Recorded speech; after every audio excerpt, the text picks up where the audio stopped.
सामना हे मनोरंजनाचं नाहीच तर टाकाऊ रद्दी झाल्यासारखा पेपर त्या ठिकाणी आहे.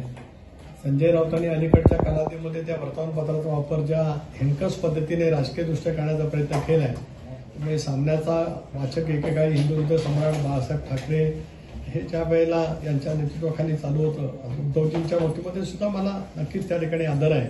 परंतु संजय राऊतांची अलीकडची लेखणी ज्या पद्धतीने लिहिते आहे प्रत्येक बाबतीमध्ये, त्याच्यातलं वाचकीय लक्षण घटलं आहे आणि कोणी फारसं गांभीर्याने घेण्याच्या मनस्थितीमध्ये सुद्धा नाही. तुम्ही जो म्हटलं होतं की अजितदादांच्या विरोधातलं जे षडयंत्र आहे ते दिल्लीत रचलं जात आहे, त्यावर त्यांनी असं म्हटलेलं आहे की तुमच्यावर त्यांनी बोचरी टीका केली आहे की फिरता रंगमंच आहे तुम्ही आणि तुम्हीच ती म्हणजे हे केलं अजित पवारांना अडचणीत आणण्याचं काम आपणच करतो. एक असं आहे की दोन बाबी याच्यामध्ये आहेत. फिरता रंगमंचचा अर्थ नेमका काय कळत असेल संजय राऊतांना तो त्यांनी सांगावं, कारण ते एक लेखक आहेत. एकेकाळी ते चांगलं उत्तम लिहायचे, त्याच्याबद्दलचा आम्हाला आदर आहे. पण अलीकडच्या कालावधीमध्ये त्यांची लेखणी इतक्या खालच्या दर्जाला गेलेली आहे की ती आता वाचनीय सुद्धा त्या ठिकाणी राहिली आहे. गद्दारी कुणी केली महाराष्ट्राच्या जनतेशी 2019 सालामध्ये, आणि त्या गद्दारीचे शिलेदार कोण होते, सरदार कोण होते हे सर्वांना नक्की माहिती आहे. कारण महाराष्ट्रातल्या जनतेचा स्पष्टपणाचा कौल भाजप आणि शिवसेनेच्या युतीला त्या ठिकाणी मिळालेला होता. ती निवडणूक युती म्हणून लढलेली होती. त्यामुळे त्या जनतेचा, महाराष्ट्रातल्या जनतेचा खऱ्या अर्थाने विश्वासघात करणारा गद्दार कोण आणि त्या गद्दाराचे नायक कोण हे सर्व महाराष्ट्राला माहिती आहे. अशाने माझ्यासारख्याच्यावरती टीका टिप्पणी करण्याचा प्रयत्न त्या ठिकाणी करू नये. आम्ही पाहतो की अनौपचारिक चर्चेमध्ये काही दादा बोललेले नसताना सुद्धा त्याचा एक नॅरेटिव्ह सेट करण्याचा प्रयत्न दिल्लीमध्येच कोणाकडे कसा झाला, कोणी जाऊन केला याची पूर्णपणाने मला माहिती आहे. संजयजी किमान या वक्तव्यामध्ये तरी आपण बोलण्याचा प्रयत्न करू नये, मला एवढंच आपल्याला सांगायचं आहे. पण आपण सकाळीपासून काय नॅरेटिव्ह सेट करतात दादाला बदनाम करण्यासाठी, जी पूर्णपणाची माहिती आमच्याकडे नक्कीच त्या ठिकाणी असते. म्हणून राजकारणातली एक सभ्यता बाळगली जावी अशी अपेक्षा आहे. तुम्ही आता असं म्हटलं की महाराष्ट्रामध्ये ज्या पद्धतीने महायुती तुटली त्या सगळ्याचे नायक संजय राऊत आहेत. म्हणजे थोडक्यात महाराष्ट्रामध्ये जे काही राजकीय तणाव निर्माण झाला की गेल्या काही वर्षापासून जी राजकीय परिस्थिती निर्माण झाली, याला संजय राऊतच जबाबदार आहेत. आता मी एवढं स्पष्टपणाने बोलल्याच्या नंतर आता आणखीन कोणाचं नाव घेऊन मला कळसाल काय? मी स्पष्ट बोललो ना, 2019 सालामध्ये स्पष्टपणाचा कौल युतीला आणि भारतीय जनता पक्षाला आणि शिवसेनेला मिळाला होता. त्यांच्या दोघांच्या मध्ये एकत्रित जागा 165च्या आसपास होता. मित्र पक्षातून 190 होते. त्यामुळे तिथे महाराष्ट्राचा जनतेचा पहिला विश्वासघात केला आणि त्याचे सरदार कोण होते सर्वांना माहिती आहे. कोणत्या याला छुपा जाऊन कुठं भेटत होतं, त्या छुपा भेटण्यामध्ये कोण होते.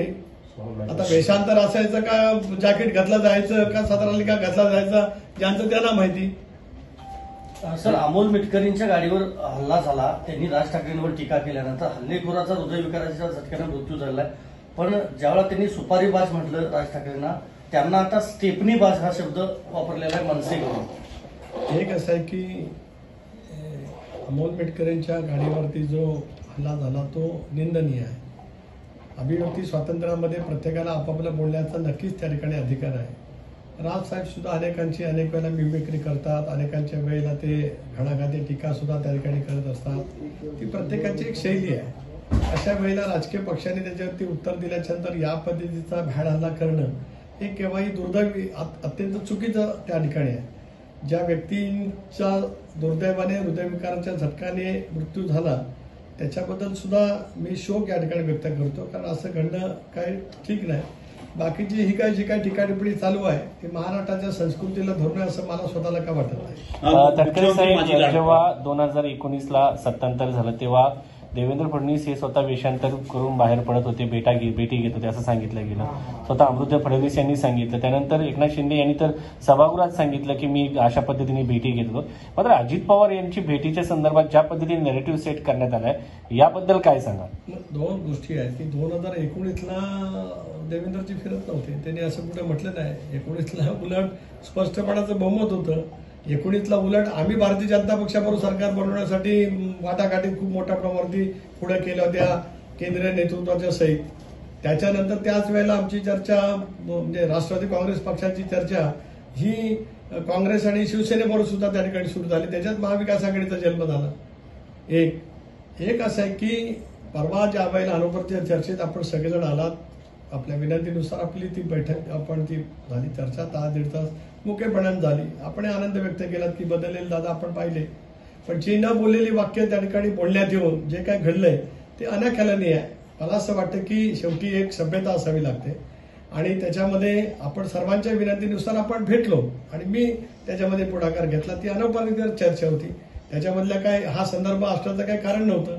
अनेक विषयांच्या वरती चर्चा झाली. कोणतरी म्हणालं मी या चॅनलला आहे, त्याच्यावर ते म्हणाले